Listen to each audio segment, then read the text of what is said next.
Today on the couch, we're talking about something that's been in the media. It's been in your news feed. You've probably dealt with it on a personal level. Now, either you've received it or you've been the one dishing it out. This is a serious topic because we've seen this take people's lives. But the big thing is, there is something we can all do about it to stop it instantly. Today, we're talking about bullying.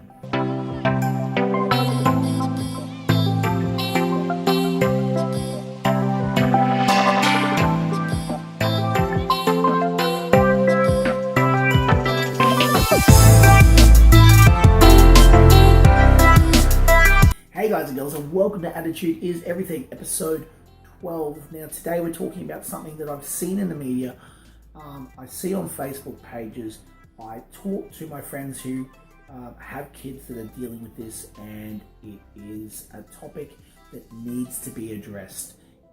More importantly, for me, it's something that is massive in my history, and that when I changed my attitude around this topic, I started to change my life.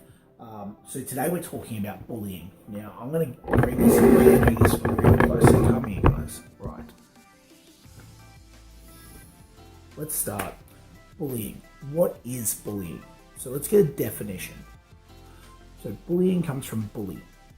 To bully is to use superior strength or influence to intimidate someone, typically to force them to do something they do not wish to do. When most of us think about bullying, we probably think about a schoolyard bully, kids getting together, picking on someone, a fight, name calling, pranks, those sort of things. And a lot of us feel or think that bullying stops when you leave the school. I want everybody today to understand something. Bullying does not stop at school. Bullying doesn't even start at school. Bullying starts in your home, and bullying stops when you choose to stop bullying. It's in place in your workplace. It's in place in relationships, and it's really important. I personally have dealt with it on every level. I've been bullied by my family. I was bullied at school. I was bullied in my workplaces, and I've been bullied in relationships. And it was only when I was about 26 or 27 that I finally changed my attitude on being bullied. I'm not saying I went and got physical, and I'm not asking everyone here to get all politically correct or to get all soft and eerie or even to get into martial arts or anything like that. All I'm asking you guys to do today is to just two things. I want you to recognize when you're being bullied, recognize when you are bullying, and then we're going to change our attitude on those two things. But first, we really do need to understand it. So we know about bullying in the school. We know about the teenagers that constantly take their lives because of bullying. But do you know about outside? Do you know about when it's in the workplace and what to do? Do you have the guts to stand up for someone being bullied? Are you brave enough to speak up when someone's bullying you, even if that someone's your superior? And if you're saying no to this right now, then I need you to change your attitude. Because the only way you can stop bullying is to not let the fear of bullying scare you.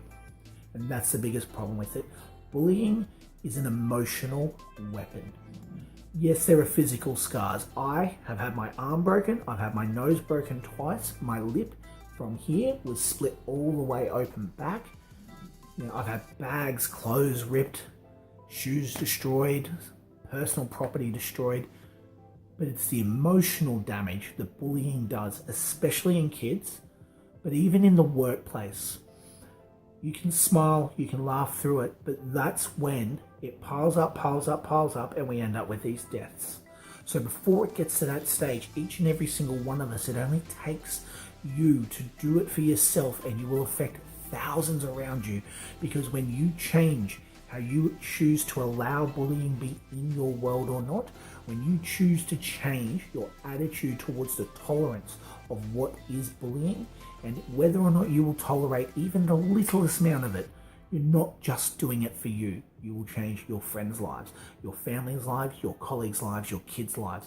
You will change complete strangers' lives. Well, let me tell you how. Bullying starts and stops with you. You can let people bully you, and you can say and do nothing, or you can address the situation, again, not getting violent, by addressing the situation and talking to the powers that need to be spoken to. Now, if your boss is bullying, go above their head.